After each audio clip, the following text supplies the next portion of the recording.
پھر میں جب کہتی ہوں کہ جو ہے وہ طوائفوں کی طرح ادائیں دکھائیں تو اس پہ تو آپ لوگوں کو بڑا غصہ چڑھتا ہے کہ شوہروں کو کیوں دکھائیں جی طوائف کی طرح ادائیں. ایزی ٹو ایکسیس ہے گناہ. شوہر بیوی سے بدزن ہو چکا ہے, بیوی شوہر سے بدزن ہو چکی ہے, اس کا ذمہ دار کون ہے؟ نکاح کیوں نہیں کرواتے؟ نکاح کو عام کیوں نہیں کرتے؟ جب ہمیں ایسے کپل نظر آ جاتے ہیں تو ہم منہ چرا کے وہاں سے گزر کیوں جاتے ہیں؟ خواتین کے لیے ایزی ٹو ایکسیس ہے کہ کسی کو بھی گریب کر لو. کم سے کم لوگوں کے گھر کسی تیسری عورت کی وجہ سے تو نہیں ٹوٹنے چاہیے تھے. اللہ مجھے معاف کر دے اور اللہ تعالیٰ ہم سب پہ رحم کر دے. لوگوں کے گھر مت توڑو, لوگوں کے گھر برباد مت کرو.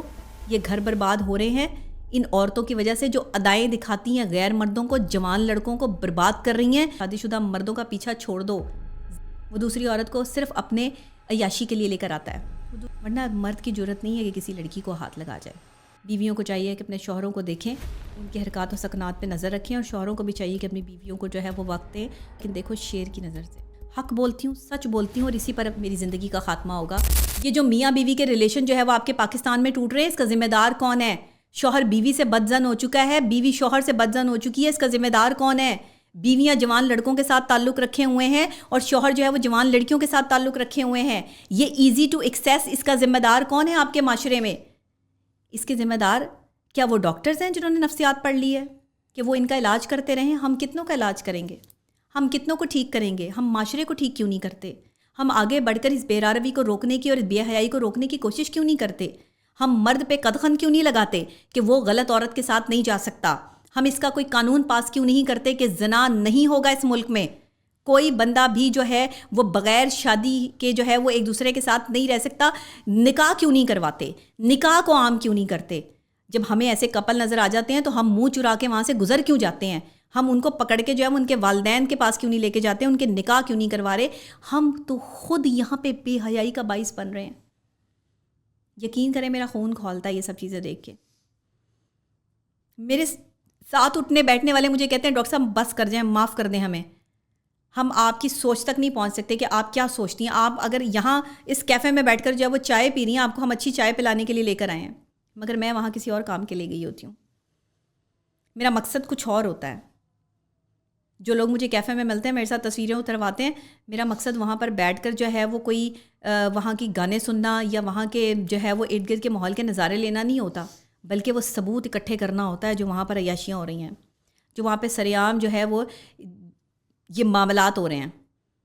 لڑکے لڑکیاں آپس میں وہیں سے ملتے ہیں, وہیں سے ان کے تعلقات بنتے ہیں, وہیں پہ ہوٹلز موجود ہیں, وہیں پہ سب کچھ موجود ہے. ایزی ٹو ایکسیس ہے گناہ. ایزی, بہت آسان ہو چکا ہے. ہر گلی, ہر علاقے, ہر محلے میں اس طرح کی جگہیں جو کھلی ہیں جنہیں آپ کیفیٹیریا کہتے ہیں. میں نہیں کہتی کہ سارے کیفیٹیریا غلط ہیں, لیکن میجورٹی میں نے اپنی آنکھوں سے دیکھے ہیں جو صبح 4 بجے تک شیشے چل رہے ہیں. وہاں پہ نوجوان نسل برباد ہو رہی ہے, کوئی پوچھنے والا نہیں ہے. ابھی کہنے کو ہمارے ملک میں ان سب چیزوں پہ پابندی ہے, لیکن اس کے باوجود بھی سرے عام یہ سارے معاملات ہو رہے ہیں. کون ذمہ دار ہے؟ سیل کر دیتے ہیں, پھر کھول لیتے ہیں, بدماشی کرتے ہیں, پیسہ لگاتے ہیں, اتنا پیسہ کما رہے ہیں. آپ کو پتہ ہے کہ پاکستان میں جو 2 نمبر طریقے سے پیسہ کمایا جا رہا ہے اس کی تعداد بہت زیادہ ہو چکی ہے. خواتین کے لیے ایزی ٹو ایکسیس ہے کہ کسی کو بھی گریب کر لو, کسی بھی آدمی کو جو ہے وہ اپنے آپ کو پیش کر دو اور اس سے اپنے کام نکلوا لو. ایزی ٹو ایکسیس ہو گیا پاکستان میں. پوری دنیا میں تو جو ہے تھا ہی تھا جو بھی معاملات تھے, لیکن کم سے کم اسلامی جمہوریہ پاکستان کو تو ایسا نہیں ہونا چاہیے تھا. کم سے کم ہماری نوجوان نسل کو تو اس بے روی کا شکار نہیں ہونا چاہیے تھا. کم سے کم لوگوں کے گھر کسی تیسری عورت کی وجہ سے تو نہیں ٹوٹنے چاہیے تھے. کم سے کم جو ہے وہ یہ عورتیں جو باہر نکلی ہوئی ہیں, یہ مردوں کو, شوہروں کو, کسی کے بچوں کے باپ کو جو ہے وہ اس طرح گند کی طرف لگانے کا باعث تو نہ بنتی. آج میں نے آپ کو سچائی اور حقیقت سے پردہ اٹھا دیا. اس سے بڑی حقیقت میں آپ کو آشکار نہیں کر سکتی کہ گناہ جو ایزی ایکسیس ہو چکا ہے اس وجہ سے گھر ٹوٹ رہے ہیں. اور کہاں سے گھر ٹوٹ رہے ہیں, کیسے گھر ٹوٹ رہے ہیں, میں نے آپ کو وہ بھی بتا دیا ہے. میرے پاس ابھی اور بھی بہت سارے ثبوت ہیں. لوگ کہتے ہیں ڈاکٹر صاحب آپ کے پاس یہ ساری چیزیں کہاں سے آتی ہیں؟ میں خود ریسرچ کرتی ہوں.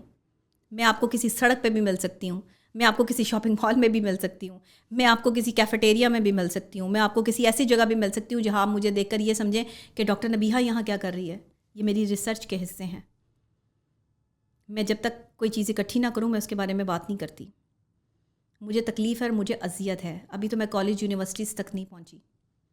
جس وقت میں وہاں گئی میں وہاں کے ماحول سے بھی آگاہ ہوں, مجھے بہت سارے بچے میرے پاس اس طرح کے ہیں جو مجھے وہاں کی آگاہی دیتے رہتے ہیں، جو مجھے کہتے رہتے ہیں کہ وہاں کی جو لڑکیاں ہیں اور جو لڑکے ہیں ان کے کئی گرل فرینڈ اور بوائے فرینڈس ہیں، جس کی وجہ سے یہ کلچر پروان چڑھ رہا ہے اور یونیورسٹی کا ماحول خراب ہو رہا ہے۔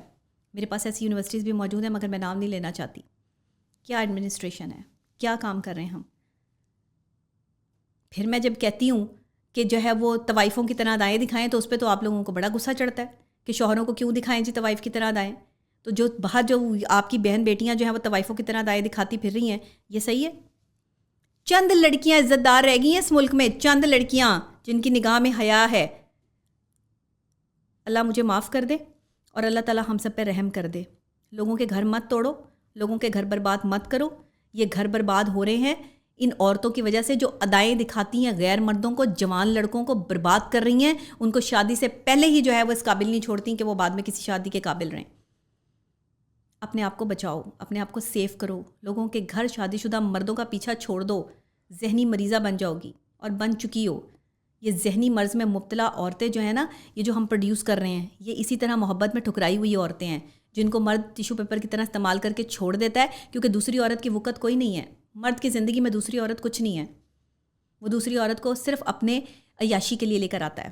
وہ دوسری عورت کا ساتھ دینے کے لیے تو بہت کم مرد ہیں کہ دوسری عورت کو مجبوری کے تحت جو ہے اس سے شادی کر لی، اس کا ساتھ دے دیا یا کچھ بھی ہے، وٹ ایور۔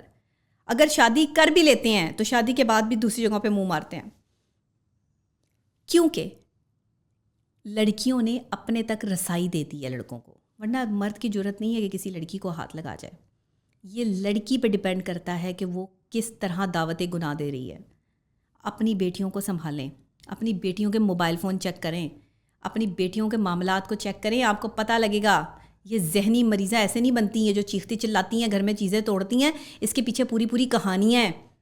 میرے پاس اس طرح کی نوجوان لڑکیاں اور لڑکے آتے ہیں جو اس کنڈیشن میں ہے کہ کوئی بائی پولر ڈس آرڈر ہے، کسی کو شیزوفرینیا ہے، کسی کو جو ہے وہ کوئی کسی قسم کے جو ہے وہ MDD میجر ڈپریسو ڈس آرڈر میں کنورٹ ہو چکی ہیں معاملات، کچھ انزائٹی کے اس لیول پر ہیں کہ ان کا جو ہے وہ پورا جسم کانپتا ہے، بات نہیں ہوتی، ان کا سانس رکتا ہے۔ یہ حالات ہو چکے ہیں آپ کے ملک کے۔ اگر ہم نے اب بھی اس پہ کنٹرول نہ کیا، اس بے حیائی کو روکنے میں جو ہے وہ حکومت نے یا گھر والوں نے جو ہے وہ اپنے بچوں پہ نظر نہ رکھی، تو آنے والے وقت میں وہی دور آ چکا ہے کہ جب لوگ جو ہے وہ بے حیا ہوں گے اور سڑکوں پر جو ہے وہ جگہ جگہ بے حیائی ہو رہی ہوگی، اور آج ہم یہ چیزیں جو ہے وہ دیکھ رہے ہیں۔ بس آخری دور ہے، اللہ ہمیں معاف کر دے، لیکن شاید ہم اس چیز کے لیے جو ہے وہ اللہ سے معافی بھی نہیں مانگنا چاہتے، استغفار کا ذکر بھی نہیں کرنا چاہتے۔ بہرحال اپنے گھروں کو سنبھال کے رکھیں، بیویوں کو چاہیے کہ اپنے شوہروں کو دیکھیں، ان کے حرکات و سکنات پہ نظر رکھیں، اور شوہروں کو بھی چاہیے کہ اپنی بیویوں کو جو ہے وہ وقت دیں، ان سے پیار محبت کریں اور ان پر نظر رکھیں۔ وہ کہتے ہیں نا، کھلاؤ سونے کا نوالا لیکن دیکھو شیر کی نظر سے۔ یہ نظر رکھنی ضروری ہے، اپنی محبت پہ بھی، اپنے رشتوں پر بھی، اور اگر آپ اپنا گھر بچانا چاہتے ہیں۔ لاپرواہ ہونا بھی ٹھیک نہیں ہے اور کسی کے پیچھے پڑنا بھی ٹھیک نہیں ہے۔ نظر ایسے رکھیں کہ کسی کو احساس بھی نہ ہو کہ آپ اس کے لیے مصیبت کریٹ کر رہے ہیں، اور آپ کے پاس ثبوت بھی ہو۔ بغیر ثبوت کے کسی پہ الزام تراشی مت کریں، چاہے وہ آپ کا شوہر ہے یا چاہے کوئی بھی ہے، اور جب تک آپ کے پاس ثبوت نہیں ہے تب تک لڑائی جھگڑا نہ کریں، شک کی بیس پہ نہ کریں، ورنہ گھر ٹوٹ جائے گا۔ مجھے امید ہے کہ آج کا ویلاگ آپ کے کام آئے گا۔ نوجوان نسل کو بھی میری باتیں جو بری لگی ہوں گی، میں نے سچ بولا ہے، حق بات کی ہے، میں نے کچھ غلط نہیں کہا۔ میں نے جو دیکھا ہے، میں نے جو پرکھا ہے، جو میری ریسرچ میں آیا ہے، میں نے وہی بات کی ہے، اور اتھینٹکلی کی ہے، اور اللہ کو حاضر ناظر جان کے کی ہے۔ حق بولتی ہوں، سچ بولتی ہوں، اور اسی پر میری زندگی کا خاتمہ ہوگا۔ میں نہیں چاہتی کہ میری نسل بگڑے، میں نہیں چاہتی کہ آنے والی جو جنریشن ہے وہ اس طرح بے راروی میں پڑھ کر جو ہے وہ ذہنی مریض بن جائیں۔ اپنے آپ کو سنبھالیے۔